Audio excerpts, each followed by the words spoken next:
एक चीज आप इंपॉर्टेंट समझ लीजिए, अगर मान लीजिए आप कंपटीशन में बैठे हैं तो उसका आंसर आप कैसे करेंगे।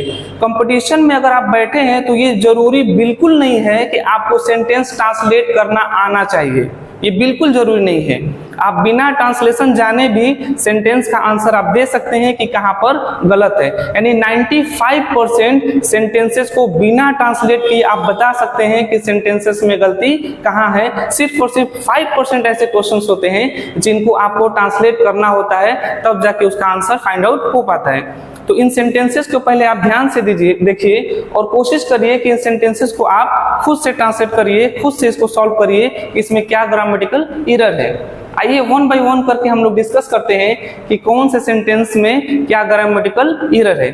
तो पहला सेंटेंस देखिए, I can depend upon your help, can I. इस सेंटेंस में क्या मिस्टेक है?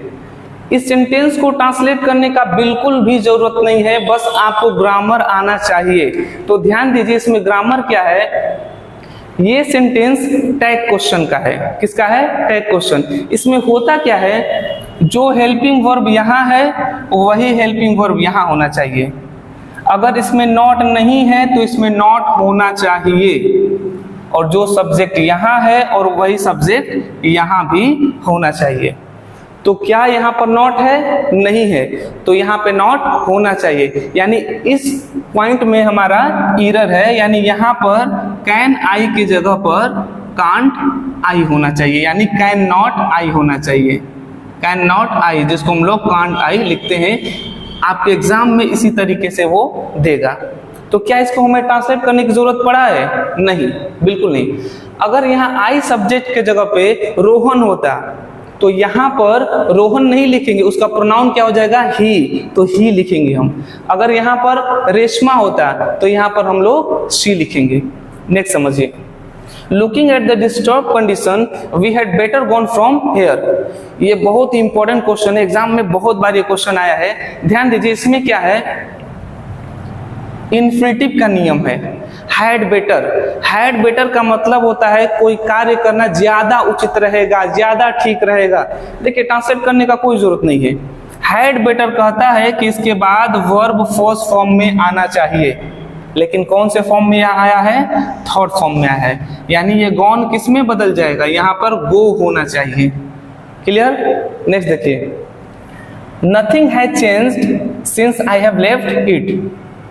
समझ में आ रहा है? थोड़ा सा कॉम्प्लिकेटेड समझ में आ रहा है आपको कि ये सिंस बीच में आ गया, कैसे इसको हम ट्रांसलेट करेंगे, या फिर ग्रामेटिकल एरर क्या है। तो ध्यान दीजिए, सिंस हो या फिर एवर सिंस हो, जब ये किसी सेंटेंस को जोड़ते हैं तो सिंस और एवर सिंस के बाद आने वाला सेंटेंस वर्ब के सेकेंड फॉर्म में होता है। किस फॉर्म में होता है? सेकेंड फॉर्म में होता है।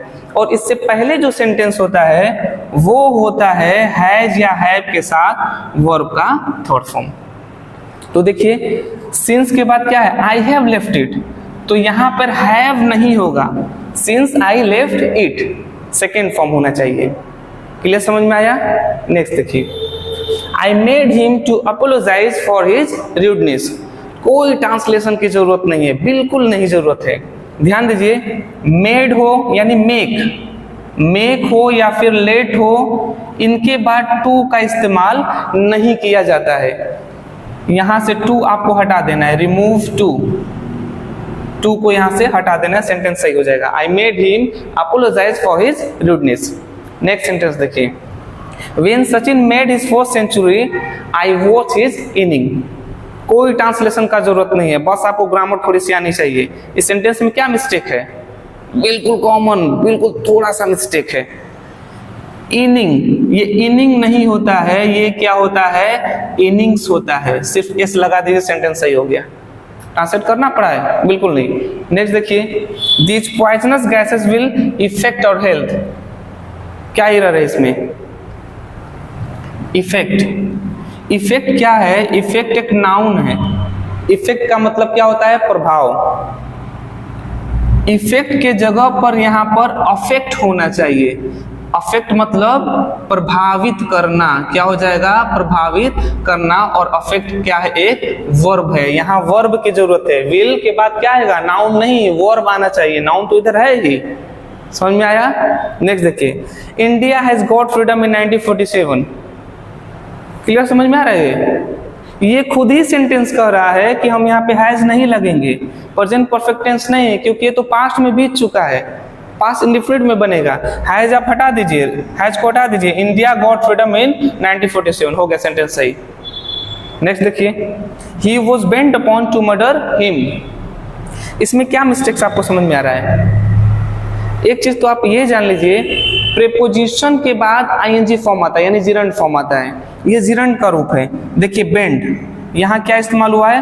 अपॉन, तो इसके बाद आईएनजी फॉर्म होगा, यानी टू मर्डर। टू मर्डर जो लिखा है, ये टू मर्डर के जगह ये क्या हो जाएगा? मर्डरिंग हो जाएगा। यानी आप कहेंगे he was bent upon murdering him, gerund form में। क्लियर? नेक्स्ट देखिए, for ages India is a champion of peace and non violence. अब इसमें ध्यान दीजिए, इसमें क्या है? फॉर लगा हुआ है, सिंस हो प्लस पॉइंट ऑफ टाइम हो, फॉर हो प्लस पीरियड ऑफ टाइम हो, ठीक है, इनका इस्तेमाल हो। और सेंटेंस में देखिए वर्ब नहीं है, वर्ब है, वर्ब नहीं है, तो वहां पर हम क्या इस्तेमाल करते हैं? वहां पर हम इस्तेमाल करते हैं हैज बीन या फिर हैव बीन का इस्तेमाल करते हैं। तो यहाँ इज न होकर क्या होना चाहिए? इंडिया चूंकि सिंगुलर है तो क्या हो जाएगा? Has been. तो ये कुछ पॉइंट ऑफ व्यू थे, हमारे ग्रामेटिकल एरर्स थे जो मैंने आपको बताया है। इसी तरीके से आने वाले वीडियो में मैं बताऊंगा कि और कौन से ऐसे क्वेश्चंस हैं जो आज के दौर में कॉम्पिटिटिव एग्जामिनेशन में बहुत ज्यादा पूछे जा रहे हैं। ये आप क्वेश्चंस को देख लीजिए, इसमें से बहुत सारे ऐसे क्वेश्चंस हैं जो कॉम्पिटिटिव एग्जामिनेशन में या तो हूबहू या इन्हीं के पैटर्न्स पे पूछे गए हैं। ये काफी इंपॉर्टेंट है, ये जितने सेंटेंसेस मैंने आपको बताया बहुत इंपॉर्टेंट है। तो ऐसे इंपॉर्टेंट क्वेश्चन नेक्स्ट वीडियो में भी दिया जाएगा। नेक्स्ट मिलते हैं हम लोग। Thank you very much.